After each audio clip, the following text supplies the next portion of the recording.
25-26 വർഷത്തെ പദ്ധതി രൂപീകരണത്തിന് സെമിനാറാണ് നമ്മൾ നടത്തുന്നത്. ഈ വർഷത്തെ നമ്മളുടെ പ്രൊജക്റ്റുകളെ സംബന്ധിച്ചിട്ടും നമ്മളുടെ അവസാനത്തെ വർഷം എന്ന നിലയിൽ 4 വർഷം നടപ്പിലാക്കിയ പ്രൊജക്റ്റുകളുടെ ഫിനിഷ് ചെയ്യുന്ന ഒരു കാലഘട്ടമായതുകൊണ്ട് തന്നെ ഒട്ടേറെ കാര്യങ്ങൾ ചെയ്യാൻ സാധിച്ചിട്ടുണ്ട്. അതിൻ്റെ എല്ലാം പദ്ധതിയുടെ അവസാനം, അതായത് പൂർത്തീകരിക്കുന്ന ഒരു കാലഘട്ടമാണ് നമ്മുടെ 25-26 വർഷം. പ്രത്യേകിച്ച് ഞങ്ങൾ എടുത്തു പറയുന്ന പ്രൊജക്ട് ഷോപ്പിംഗ് കോംപ്ലക്സ്. നമുക്കറിയാം, പയ്യോളി നാഷണൽ ഹൈവേയുമായി ബന്ധപ്പെട്ട് ഒട്ടേറെ കടകൾ നഷ്ടപ്പെടുകയും ഏകദേശം നാഷണൽ ഹൈവേന്റെ പടിഞ്ഞാറ് ഒരു അറിയപ്പെടുന്ന അല്ലെങ്കിൽ ചെയ്യാൻ പറ്റാത്ത വിധത്തിലേക്ക് കച്ചവടക്കാരില്ലാത്ത അവസ്ഥയാണ്. ആ മേഖലയിലേക്ക് ഒരു ഷോപ്പിംഗ് കോംപ്ലക്സ് വരണമെന്ന് പയ്യോളി മുനിസിപ്പാലിറ്റിയിലെ കൗൺസിലർമാരുടെ മൊത്തത്തിൽ ചർച്ചയായിരുന്നു. അതിന്റെ ഒരു പ്രവർത്തനം എന്ന നിലയിലാണ് നമ്മളിപ്പോൾ ഏകദേശം 2 കോടിയോളം രൂപ വെച്ചുകൊണ്ട് ആ വലിയൊരു ഷോപ്പിംഗ് കോംപ്ലക്സ്, ഏകദേശം 10 റൂമോടുള്ള ഷോപ്പിംഗ് കോംപ്ലക്സിന്റെ പ്രവർത്തനത്തിന് തുടക്കം കുറിച്ചിരിക്കുകയാണ്.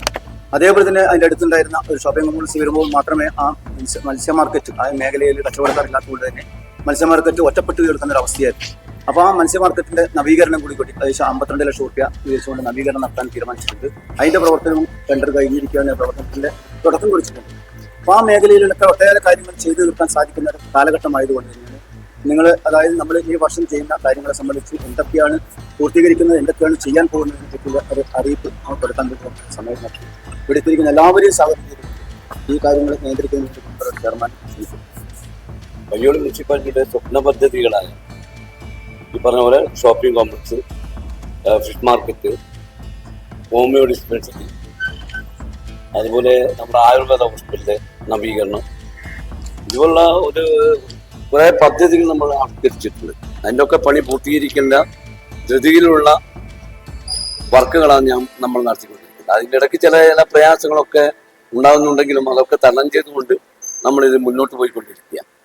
പുതിയ പദ്ധതികളിൽ തന്നെ നമുക്ക് ഉള്ളത് സാധാരണ വിഹിതമായിട്ട് 6,24,17,000 രൂപയും, പട്ടികജാതി ഉപപദ്ധതിയായിട്ട് 1,03,04,000 രൂപയും, ടൈഡ് പദ്ധതിയിൽ 3,48,48,49,000 രൂപയും, അൺടൈഡ് പദ്ധതിയിൽ 2,32,33,000 രൂപയും, അങ്ങനെ ടോട്ടൽ 13,08,03,000 രൂപ.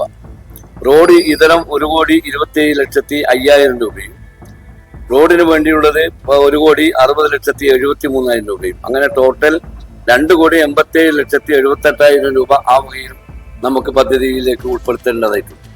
അതുകൂടാതെ ഇപ്പൊ നിലവിലുള്ള സംസ്ഥാന ബജറ്റ് അംഗീകരിച്ചതിന് ശേഷം മാത്രമേ നമുക്ക് പദ്ധതി വിഹിതങ്ങൾ വയ്ക്കാൻ കഴിയുള്ളൂ.